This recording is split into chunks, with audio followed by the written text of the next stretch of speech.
पिछले 2 हफ्ते से राज्यसभा में बी.आर. आम्बेडकर के मुद्दे को लेकर अमित शाह के भाषण आने के बाद से लगातार बीजेपी के घेराव में विपक्ष राष्ट्रीय स्तर पर धरना प्रदर्शन कर रही है और अमित शाह के इस्तीफे की मांग कर रही है।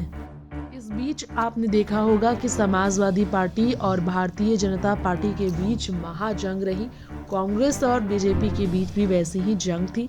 लेकिन सबसे बड़ा सवाल तो ये खड़ा होता है कि ऐसी परिस्थिति में भी बीजेपी ने खुद के बचाव में कोई कमी नहीं रखी। खैर, यहाँ हमारे इस रिपोर्ट में हम आप सबको बताने जा रहे हैं किस तरह से, जी हाँ, किस तरह से लगातार ही शिवपाल सिंह यादव ने भी कोई मौका नहीं छोड़ा समाजवादी पार्टी के पक्ष में बयानबाजी करते हुए लगातार जो है सो यहाँ हम आपको बताना चाहेंगे शिवपाल सिंह यादव ने घेराव किया है बीजेपी का। शिवपाल सिंह यादव ने जो कहा उस बारे में बात की जाए तो उन्होंने योगी मोदी पूरी बीजेपी को निशाने पर तो लिया ही। इसी के साथ साथ शिवपाल ने अमित शाह के इस्तीफे की मांग के बीच जो कहा वो सबसे ज्यादा देखा जाए तो चर्चाओं का विषय भी बना।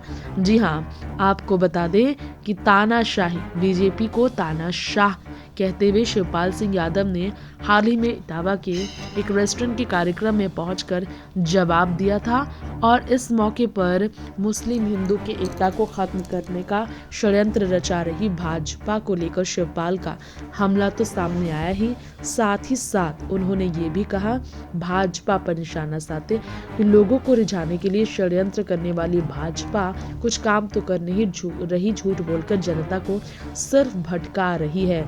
ये भी कहते नजर आए शिवपाल सिंह यादव, जो कि चर्चा का विषय बना।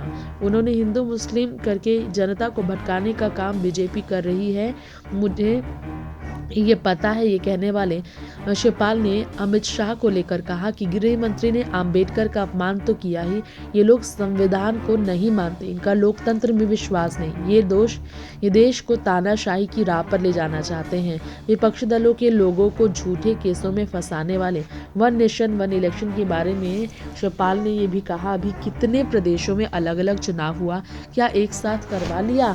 ये तो शिवपाल सिंह यादव ने अब मोदी जी को भी यहाँ पर खुली चुनौती दे दी है।